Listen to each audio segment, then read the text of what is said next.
Muchas gracias, Sandra. Gracias a Loes también por la oportunidad y gracias también a todo el equipo colaborador de FunCentra. Este trabajo que vamos a presentar no es FunCentra solo, son varias empresas que hay alrededor de esto en una experiencia de alianzas para mejorar los modelos de atención.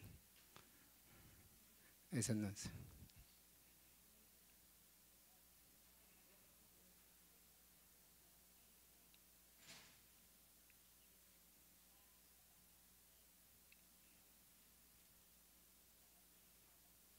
¿Lo puedo manejar desde acá? ¿Cómo es?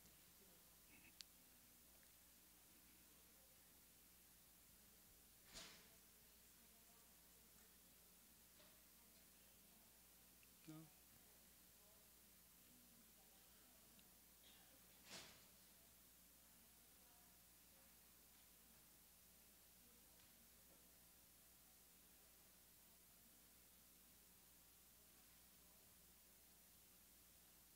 Ok.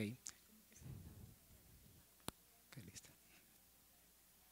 Bueno, en el día de hoy también me va a acompañar Miguel Amezquita, es químico farmacéutico epidemiólogo y nos va a hablar también en la conferencia.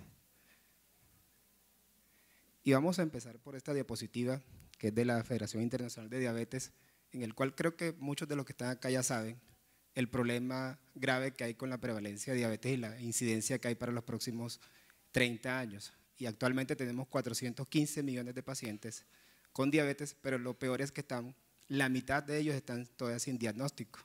12% del gasto mundial en salud se destina a la diabetes, lo que corresponde a 673 billones de dólares, y 1 de cada 10 adultos tendrá diabetes en el 2040. Entonces, hablando de sostenibilidad, pues cuando empezamos a mirar estas cifras, es preocupante el gasto en diabetes y que cada vez es más alto. Y miramos aquí también estadísticas de la IDF y miramos que en la región suramericana y centroamericana, 12% del gasto sanitario corresponde a esta patología. Y en Colombia se estima que entre 500 millones a 5.000 millones de dólares nos gastamos en el manejo de la diabetes. Y hay estos indicadores de cuenta alto costo, que son lo que nos dicen cómo están nuestros pacientes. Y estamos pues en indicadores que a la mayoría de pacientes en los últimos 6 meses no se le hace glicosilada, no tenemos un buen control de los pacientes en las diferentes variables, lo que hace aún todavía que los costos se eleven y las complicaciones cada vez sean más frecuentes, porque no tenemos una adecuada gestión de esta patología ni en los indicadores clínicos. Y nos basamos en esta diapositiva del Ministerio de Hacienda y MinSalud porque hay una gran preocupación en los últimos tiempos con los recursos que hay para la salud. Y ellos decían que se requiere conjugar el derecho a la salud planteado en estas condiciones con la sostenibilidad fiscal. ¿Qué se requiere? Y se requiere un gran acuerdo nacional alrededor de estos puntos: fortalecer las acciones de salud pública, atención primaria en salud y enfoque de prevención, evaluación de tecnologías, control de precios, uso racional de tecnología basadas en la evidencia y autonomía en el marco de la autorregulación, que es lo que queremos hoy tratar acá.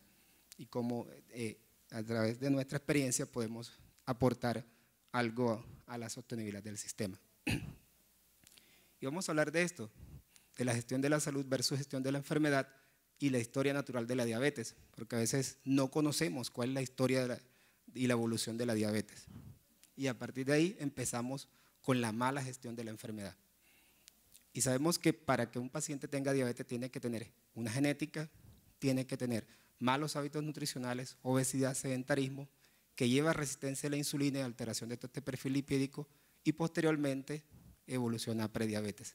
Esto debe hacerse una excelente gestión a nivel primario y ayer lo mirábamos desde el primer día con el Colris que se aplicaron, qué tantos pacientes prediabéticos tenemos en Colombia y hoy en día ya se está haciendo esa gestión. Esto hace que cuando no hagamos una buena gestión en el nivel secundario, a los 5 años, es cuando el paciente se le hace diagnóstico y ya tiene otras patologías agregadas. Y lo peor aún es que cuando no hacemos intervenciones tempranas en el tiempo, los pacientes los detectamos aquí, 5 o 15 años después de haber cursado todo esto. Y es cuando aparecen las complicaciones y en este momento es que empezamos las intervenciones. Y esto es lo que pasa si identificamos el riesgo tempranamente. Si hacemos diagnósticos más temprano, si hacemos inicio de tratamiento más temprano, las complicaciones van a aparecer en menor frecuencia, ¿sí? Y aquí va a haber un delta en salud, que es gran importante, que eso representa ahorros en costos para el sistema de salud. Y eso es lo que realmente debemos empezar a trabajar. Y hay estudios que demuestran que haciendo intervención en la prediabetes con modificación de estilo de vida versus medicamentos es más eficiente los cambios de estilo de vida. Miren, Japón logró reducir el riesgo de diabetes en 67%, metformina 31%.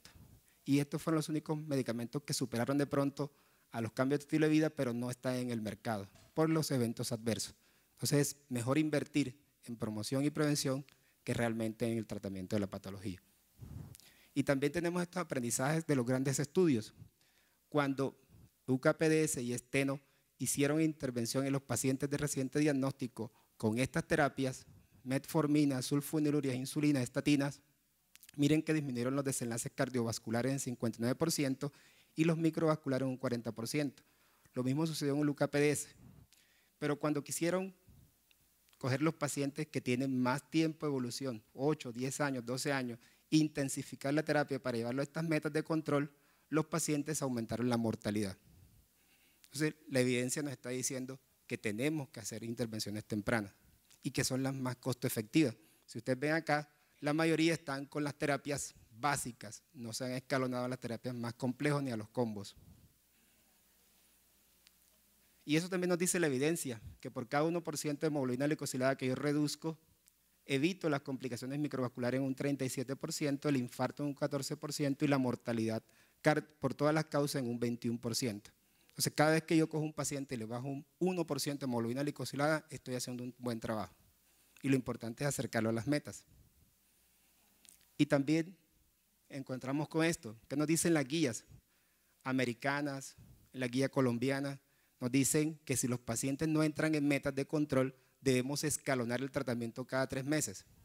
Pero siempre nos dicen, acá en la parte más chiquita, la modificación de estilo de vida, pero siempre nos hacen énfasis en la terapia farmacológica y que hay un gran abanico para escoger, ¿sí?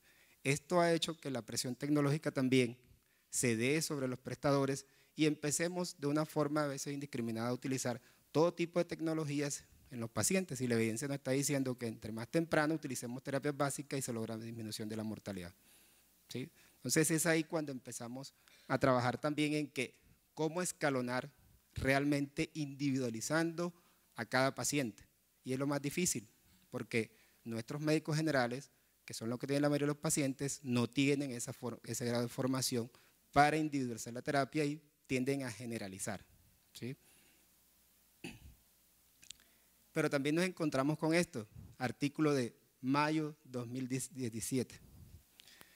Siempre hablamos de las nuevas tecnologías y olvidamos lo que ha pasado durante los últimos 50 años con la terapia farmacológica. Y siempre decía que no están funcionando.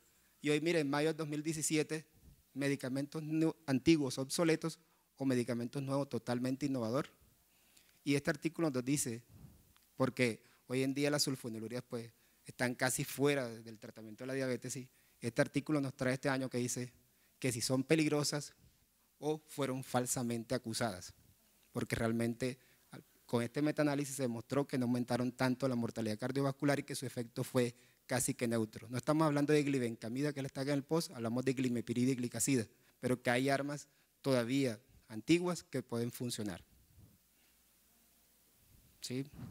Y esto es lo que realmente hace diferente a cualquier modelo de atención en diabetes y en crónicas, es la educación y la desmedicalización. Y eso es lo que más aporta sostenibilidad al sistema, que tengamos un programa realmente que se enfoque en la educación y en los cambios de estilos de vida de estos pacientes. Una intervención de bajo costo y alto impacto. Y esto es lo que sabemos. Tenemos los pacientes identificados, tienen unos factores de riesgo que no lo intervenimos, y también tiene unos determinantes estructurales que no conocemos y por eso a veces no logramos éxito al momento de la terapia.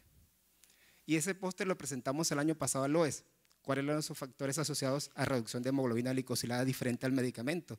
240 pacientes que se les hizo seguimiento por 6 meses, 9 meses con una terapia y no mejoraban la glicosilada por encima de 9.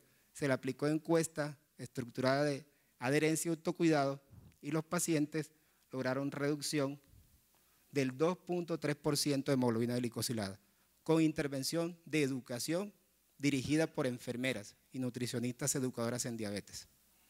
70% de esos pacientes no hubo necesidad de escalonar el tratamiento y al contrario hubo pacientes que hubo que desescalarle la terapia porque estaban haciendo hipoglicemia porque tenían tratamientos complejos y hubo que desescalarle para evitar la hipoglicemia. Entonces, miren que este tipo de intervenciones son costo efectivas y esto empieza a medirse en dinero y en impacto económico, ahorita que Miguel lo muestre, en la reducción de hemoglobina glicosilada. Y esto fue lo que trajimos acá también, cómo balancear la evidencia, las condiciones individuales y la sostenibilidad.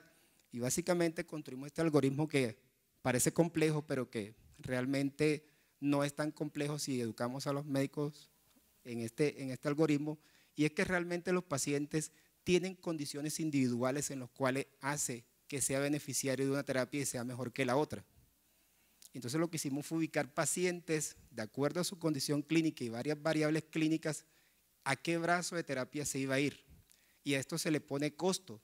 Si un paciente está en este brazo, ¿cuánto cuesta? ¿Y cuánto va a ser el impacto económico en los próximos 5 años, 5 o 10 años si le logró la reducción de hemoglobina glicosilada? Ese es el ejercicio que tenemos que empezar a hacer para poder llegar a sentarnos con el asegurador a negociar y a decir, venga, esta va a haber tantos pacientes con esta terapia, con esta terapia, con esta terapia no post, y cuál va a ser el impacto. Y también nos podemos sentar con la industria, ¿sí?, a mirar toda esa tecnología no post, cómo la vamos a manejar, porque es ahí donde se ha generado el gran problema. Se pide una tecnología nueva, se dispara la formulación, al paciente le cierran las puertas, le niegan el medicamento o le demora la entrega del medicamento, ¿sí? Y ahí en ese episodio sucede que muchos pacientes de pronto no ameritaban la terapia, otros sí, pero como se generaliza, entonces los que se benefician de la terapia se quedan sin ella. Y es ahí donde aparecen las complicaciones. Entonces tenemos que sentarnos a mirar entre todos cómo ubicamos los pacientes en los diferentes algoritmos y qué tanto número de pacientes va a haber en cada brazo y poder costear esos tratamientos, pero realmente mirar el impacto económico en el futuro. Y aquí los voy a dejar con Miguel, porque a todos los pacientes decimos metas de 7, pero hoy en día hay algoritmos. Esta publicación del 2015 nos dice que tenemos que individualizar la meta de hemoglobina glicosilada y que ya hay estos factores que tengo que tener en cuenta para colocar en la meta a cada paciente. No todos son 7. Hay pacientes que si le hacemos este algoritmo, hay unos que van a estar en 7, otros en 8, otros en 7.5, otros en 9.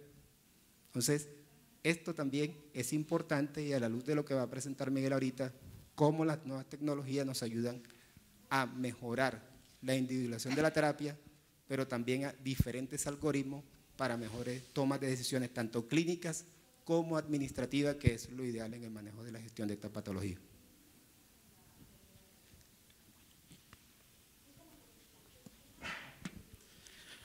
Bueno, buenos días. El trabajo que hicimos con Funcentra, el pointer.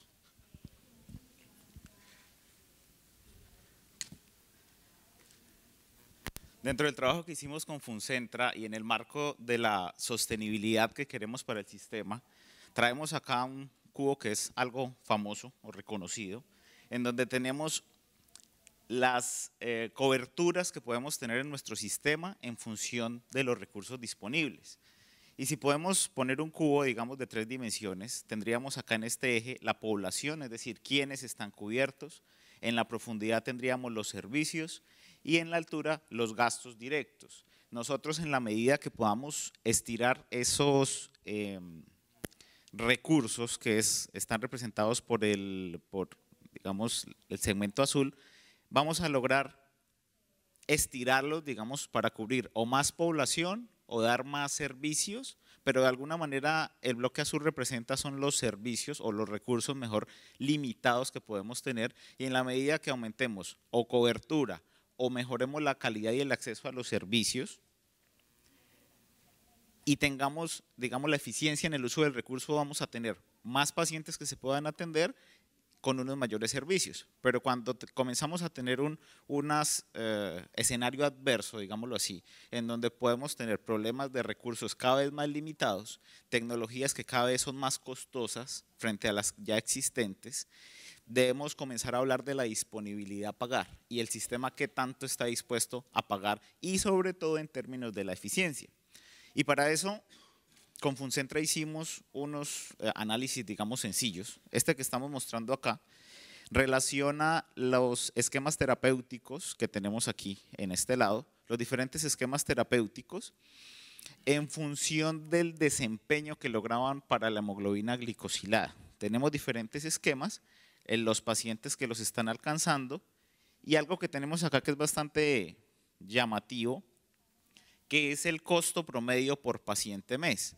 Alguien se preguntará, pero Funcentra entrega los medicamentos, no, entonces ¿para qué mide costos? Y creemos que esto hace parte de la integralidad del sistema, o sea, no podemos de pronto en función o de la autonomía de la que hablaba Gualberto, poder decir no, no importa lo que el paciente cueste, pero es lo que el paciente cueste en función de unos resultados y en función de una sostenibilidad, que esto sea sostenible para el asegurador. Porque si bien no se entregan los medicamentos, pero el asegurador tiene dificultades financieras para poderlos llegar a entregar, entonces prácticamente que no se está logrando el objetivo terapéutico con esos pacientes. Acá que tenemos, esta tabla tiene, digamos, dos formas de lectura. La naranja, que es una lectura horizontal, en donde vemos la proporción de pacientes respecto a cada uno de los esquemas de tratamiento, y hacia abajo la lectura azul o los porcentajes azules, que es la proporción de pacientes frente al, digamos, este grado de control que se logran. ¿Qué vemos acá? Que de esta cohorte de 1.334 pacientes, 326 pacientes están con metformina controlados, que representan un 88% del total de los pacientes que se tienen con metformina y un 28% del total de los pacientes controlados. Y se tienen controlados y miremos los costos de esquemas de tratamiento, son unos costos pues bastante razonables. En la medida que se comienzan a escalonar, los costos comienzan, digamos, a complejizarse los esquemas hasta tener ya unas combinaciones que pueden estar entre 36.000 y 427.000 pesos por paciente mes, frente a algunos esquemas, digamos, que pueden estar al orden de 4.000, 5.000 pesos mensuales. Acá lo que podemos ver, y más adelante lo vamos a detallar un poco mejor, son las tendencias de cómo el programa logra, digamos, controlar más pacientes, y cuando comenzamos a resolver esas preguntas, comenzamos a decir, ¿qué pasa si el programa está funcionando bien? ¿Cómo poderle demostrar al asegurador en términos de evitabilidad y el lenguaje que nos interesa a todos, que son resultados en salud, los costos, la satisfacción de los beneficiarios, cómo poder demostrar el impacto que puede tener el programa?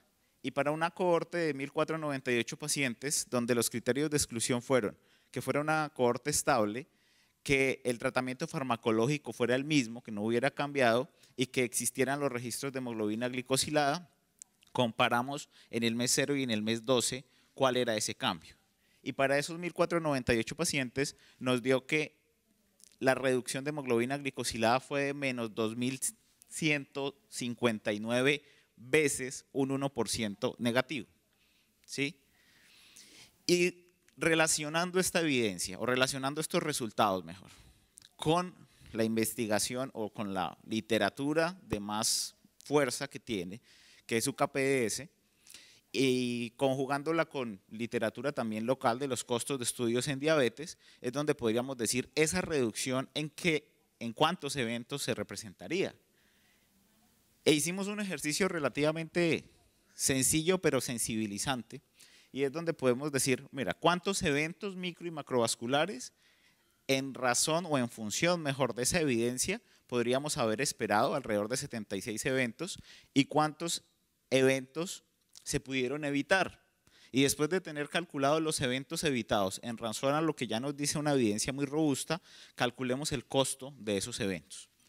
Y nos da algo así que el 50% de lo que cuesta el programa anualmente para esta primera cohorte se puede evitar por, digamos, el desempeño que ha tenido en función clínica y en función del control de hemoglobina glicosilada. Acá ya comenzamos a conjugar, digamos, aspectos de pertinencia médica, como lo hablaba Alberto, de sostenibilidad en función de los costos y de cuáles son los resultados de una buena gestión, y que a veces esto, digamos, ayudaría a persuadir un poco a los aseguradores en función de que no solamente sea el paquete más barato, la prestación más barata, sino comenzar a medirlo en función de resultados, de alguna manera un poco más sencilla. Y es aquí donde abordamos ese concepto de integralidad en el riesgo, y teniendo la misma línea de riesgo que Alberto mostró hace un momento, desde la prevención primaria hasta ya digamos, el riesgo terciario que podemos hacer, podemos tener diferentes acciones. Aquí tomamos algo de actualidad, que son las rutas de atención integral, en este caso la cardiocerebrovascular, y como institución decimos cómo nos podemos acoplar o cómo hacemos realidad esas rutas integrales de atención en la práctica. Entonces decíamos, hay algunas actividades, que ponemos unos ejemplos. En el riesgo primario, identificación y clasificación del riesgo cardiovascular; en el riesgo secundario, el manejo ya farmacológico; y en el riesgo terciario, ya evitar que el paciente se siga complicando, y qué actividades le corresponderían al prestador primario y cuáles al prestador complementario. Digamos que hasta ahí la parte conceptual va bien, pero ¿cómo lo hacemos? Entonces decíamos, primero, para poder hacer esto realidad, debemos ver qué tan apropiadas tenemos las rutas integrales de atención, cuáles son las actividades que sí estamos haciendo y cuáles no, qué información se está capturando o qué información falta por medir, e introducimos el concepto de analítica. Y en ese concepto de analítica decíamos cómo lo estamos haciendo. Y como la gran mayoría, creo yo, de los que podemos estar aquí, que adoramos el Excel porque nos ayuda bastante, decíamos, bueno, lo estamos haciendo así, pero ¿cómo lo podemos llegar a hacer mejor? ¿Y cómo podemos hacer como un ciclo de gestión que inicie con una sensibilización al mismo staff, que siga con un establecimiento de una línea base, donde elaboremos planes conjuntos de trabajo y hagamos un seguimiento a esos planes? Pero tienen algo, digamos, un poco diferente a los planes tradicionales, y era que comencemos a medir desde dónde iniciamos hasta dónde estamos llegando y si las intervenciones están funcionando. Y eso, relacionado con el concepto de analítica, nos dice, bueno, podemos hacer la analítica con con herramientas propias de negocio, de nuestro negocio actual, con Excel, con cómo estamos midiendo y como venimos midiendo por mucho tiempo los resultados, o comenzamos a hacerlo de una manera más estructurada, buscando eficiencia y buscando tomar mejores decisiones. Porque yo creo que de los que estamos aquí, nos hemos demorado en sacar un dato mucho tiempo, a veces. Y más se demora uno preparando la presentación que de pronto analizando los resultados. Y quisiera optimizar ese tiempo. Y es cuando comenzamos a buscar cómo hacer mejor esta parte de la analítica. Y buscando esa parte es donde nos relacionamos con nuestro partner tecnológico de Day Planning y decimos, bueno, ellos han trabajado ya tema de inteligencia de negocios en muchos sectores, y cómo poder tomar esos conceptos de la inteligencia de negocios al sector salud, y ese es el reto. Y cuando comenzábamos a hablar con Alberto decíamos, bueno, no estamos tan locos, vea que esto ya lo están haciendo en otros lados, ya están teniendo ayudas para validar situaciones clínicas y situaciones administrativas, facilitando la vida, digámoslo así, por medio de la tecnología. Y acá es cuando tomamos el concepto de Ramón Abel, de la torre de control, y nosotros muy entusiastas con Gualberto decíamos, sí, vamos a hacer la torre de control, listo, necesitamos tener los indicadores, pero ¿cómo lo hacemos? O sea, digamos que estábamos en esta parte de saber cómo es la torre de control, de su concepto, y decíamos, ¿cómo nos metemos al interior de la torre y cómo la hacemos viable? Y es ahí en las realidades donde surgen todos los inconvenientes, pero a su vez las oportunidades. Y comenzamos a manejar ese concepto de analítica, y es donde decíamos, bueno, debemos tener un punto de partida. Y en ese primer punto de partida tenemos diferentes situaciones cuando comenzamos a relacionarnos con Bay Planning, y decíamos, tenemos diferentes situaciones y creo que eso nos pasa a todos. En términos de analítica, que gobierna la hoja de cálculo, los análisis están fragmentados, un grupo de análisis no sabe usualmente qué está haciendo el otro. En temas de cultura, que la cultura es más por lograr el dato, pero no qué hay más allá del dato. En términos de los departamentos de tecnología de información usualmente gobiernan y dicen sí se puede o no se puede, y hay a veces para la intención. Y en términos organizacionales, en que no se conoce el poder de la analítica en la toma de decisiones, y usualmente el analista es un super usuario de Excel. Es el mejor excelero que podamos tener y es el que nos va a ayudar a hacer cosas cada vez más refinadas. Y en esa línea de madurez analítica, digamos que nos mostraban poder recorrer un camino en donde decíamos, bueno, estamos en el punto de inicio, tendríamos unas etapas de preadopción, de adopción temprana, pero aquí hay un abismo. Y nosotros decíamos, ¿cómo así que va a haber un abismo? Y decía, sí, porque usted va a llegar a un punto en donde va a poder montar algo de lo que quiere ver de solo una parte de su negocio. Decíamos, un ejemplo. Entonces, decía, tengamos los indicadores clínicos en tableros de inteligencia de negocio, pero vamos a tener los estados financieros en Excel. Entonces, es parte de esa consistencia de poder adoptar esa cultura analítica y poder llegar en una escala de madurez analítica hasta generar buenas prácticas y recorrer un camino a la excelencia en analítica. No voy a hablar tanto de esto porque primero no sé mucho, esto es algo que he ido aprendiendo en el tiempo, y porque lo hacen mejor nuestros partners tecnológicos. En esencia, y esto fue algo que decíamos, ¿cómo poder explicar esta transformación que tuvo Funcentra en su gestión de información? Y es que estos temas de inteligencia de negocios no es un software de historia clínica, no es un sistema de información como tal. Entonces decíamos, esto es un integrador de información. ¿Y qué conlleva que sea un integrador de información? Que tengamos archivos en Access, archivos en bases de datos, archivos planos, web surveys que puedan exponer diferentes instituciones. El ejemplo acá más claro es el laboratorio clínico que lo pueda llegar a tener. Mapas y el tema de georreferenciación y saber dónde están los pacientes, dónde están ubicados, e incluso una nueva iniciativa que tenemos sobre tema de paciente experto, y es usted pueda ubicar al paciente que tiene mejores prácticas y colóquele los que no están tan bien, pero georreferencielos por dónde viven. Poder integrar los temas de historia clínica y nuestros amados archivos de Excel en algo que pintamos acá, y es un pulpo. No encontré una descripción más de pronto pintoresca, pero es un pulpo donde el paciente, y realmente lo que estamos hablando aquí, pueda estar centrado en el paciente. Y en lo que encontramos en estas herramientas es eso, es poder integrar diferentes fuentes de información en un repositorio y un integrador de información. Esto en esencia lo que hace es facilitarnos la vida a través de la analítica y de los resultados que podemos lograr con ello.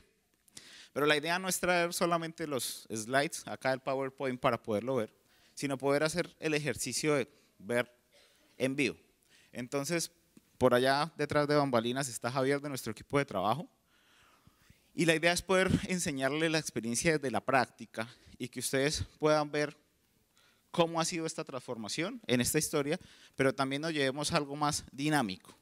Entonces, cuando comenzamos aquí a preguntarle a Alberto,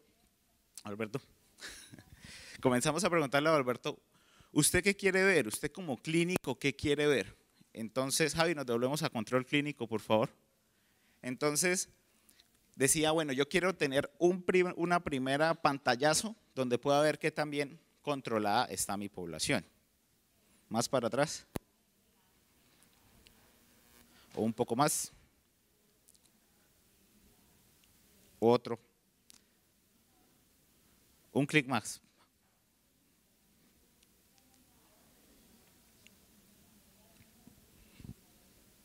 Listo. Y entonces cuando Alberto decía, yo quiero ver cuántos pacientes tengo, cuántos están controlados en hemoglobina glicosilada, en tensión arterial, en LDL, y cuántos de ellos cumplen las 3 características al tiempo. Hemoglobina glicosilada, tensión arterial, colesterol, y cuántos cumplen la triple meta. Pero también quiero ver en un diagrama cuáles son las comorbilidades que se tienen. ¿Cuáles pacientes solo tienen diabetes? ¿Cuáles tienen hipertensión? ¿Cuáles tienen dislipidemia? Los entrecruzamientos que haya entre ellos o cuáles tienen las tres. Y en esos cuales tienen las tres serían los pacientes que representan un mayor alto riesgo o un foco de intervención mayor. Si nosotros, Javi, por favor, dale clic ahí a los 253 pacientes. Nosotros podemos centrarnos en esos 253, ya podemos ver específicamente para ellos cuántos son, digamos, demográficamente hablando, hombres, mujeres, pero también relacionar sus variables clínicas y ver que a pesar que están en su mayor parte controlados, están, digamos, todavía existe un riesgo que tenga tres condiciones de salud. No sé si quieres comentar algo más ahí, Alberto. Sí, básicamente cuando uno quiere tener estos tableros es decir, venga, hay un equipo interdisciplinario que está en la torre de control, como decía Miguel, a la cual puedo asignarle la gestión de estos pacientes y ser más efectivo. Realmente, cuando hablamos de diabetes, estamos hablando de grandes volúmenes de pacientes, ¿sí? Y lo que hoy en día tenemos realmente son ineficiencias a veces también en llegar a las personas que tienen más alto riesgo y tienen más complejidad.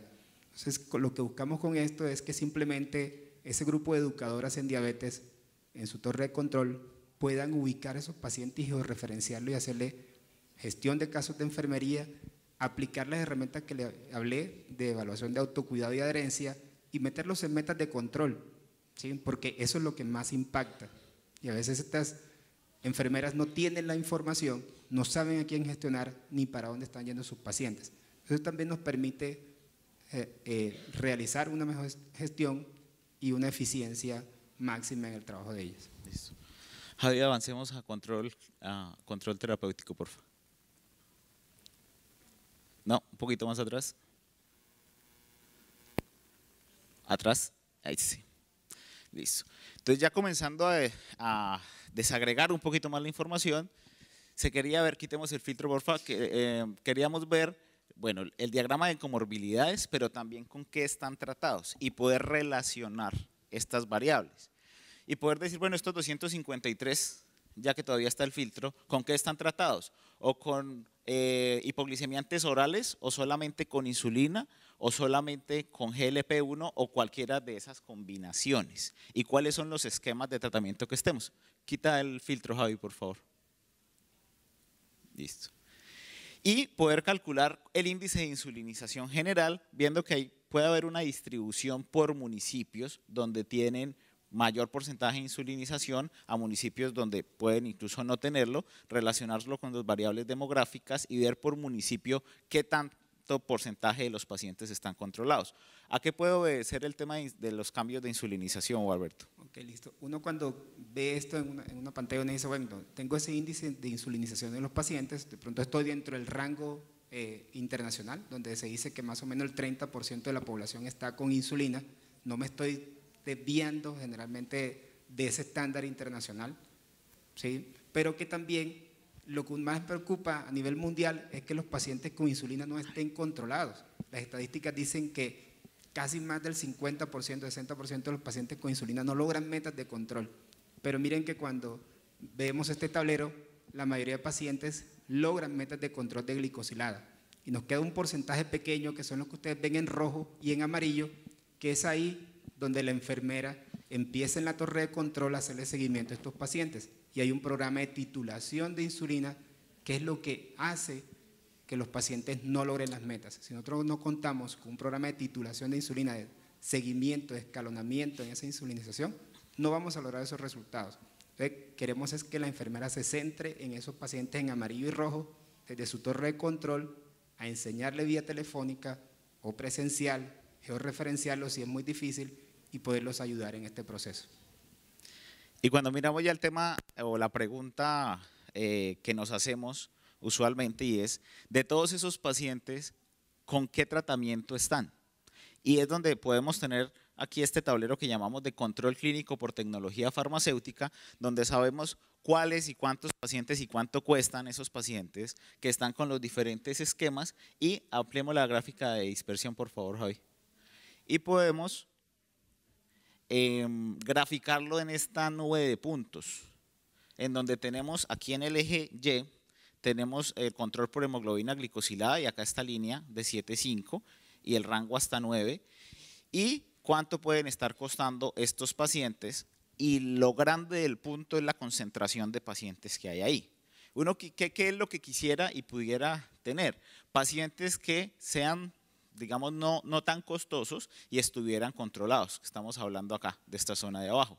Hay unos pacientes que pueden estar aún costando, digamos, poco relativamente, en esta zona de 7 a 9 y nos gustaría enfocarnos en estos pacientes que están desviados. Haz por favor ahí el zoom en esos pacientes. Aquí es donde Miguel, déjame entrar un momento, es cuando ayer hablaban de la reconciliación entre clínico y administrativo, nos ponemos a hablar. Y es el tablero que nos gusta sentarnos a mirar con la EPS, a mirar qué está pasando con sus pacientes, cuántos están costando, en qué grupo están, ¿sí? Y decirle, venga, usted está invirtiendo aquí, su mayor población y le está costando esto, y están con estas tecnologías. Hay otros que están acá, pero no están logrando metas. Y es también donde queremos sentar también a la industria farmacéutica y a pensar esa triangulación, a decir, venga, sentémonos a mirar en qué distribución están esos pacientes y qué estamos haciendo para lograr. Cosa que lo que decía la gráfica del ministerio, donde requerimos un gran acuerdo nacional, es eso. La tecnología hace posible esas cosas. Que nos pongamos a hablar en sentido del paciente, pero también en el sentido administrativo y financiero. Y es aquí retomando lo que decía Gualberto, donde podamos ver que las tendencias o tal vez los resultados de Funcentra son excepcionalmente buenos, pero a nivel mundial, y corrígeme si me equivoco, Gualberto, el porcentaje de pacientes fuera de metas de en hemoglobina glicosilada está alrededor de un 60 a un 70%. Sí, 50, sí. 45, no logramos realmente llegar por encima del 50% casi que en ningún país. Y es aquí donde hemos visto o hemos podido, digamos, sincerar el tema con la industria farmacéutica y poder decir, no solamente es salir bien en la foto y muy similar a lo que son los ensayos clínicos, porque son ensayos clínicos controlados, y esta es la vida real. Y poder decir, bueno, si la cuestión no está dando bien, entonces miremos qué hacemos para poder acercarnos a que nos dé bien, y hemos tenido un especial trabajo colaborativo con Sanofi para poder ir diciendo, si estos pacientes están fuera de metas, es porque, y hemos hecho unos ejercicios, porque la insulinización o las dosis de insulinización pueden no estar en la dosis óptima y cómo nos acercamos a las dosis óptimas de insulinización y todo ese trabajo de promoción, enfóquelo, no sigamos disparando promoción a todo el mundo, sino enfoque en los pacientes que requieren realmente su recurso que usted pone a su disposición y no solamente como con la estrategia del perdigón.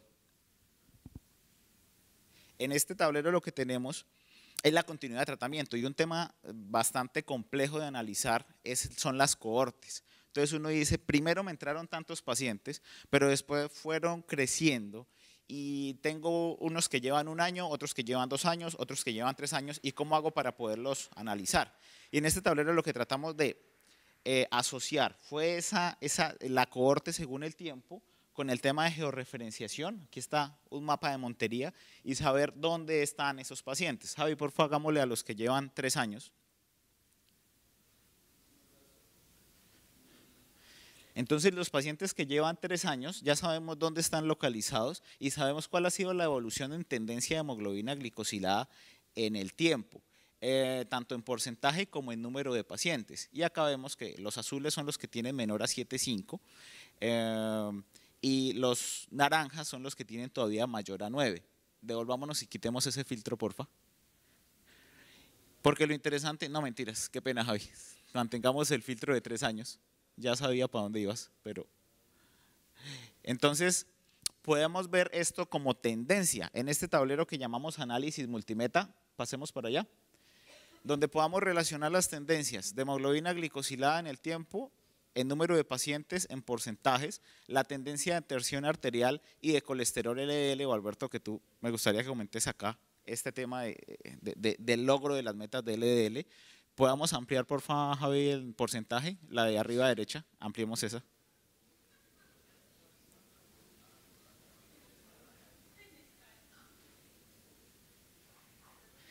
Sí, ahí básicamente lo que uno mira es que los pacientes generalmente pierden control. Cuando usted ingresa un paciente al programa, la mayoría en la evidencia mundial demuestran que no tienen continuidad de control de hemoglobina glicosilada.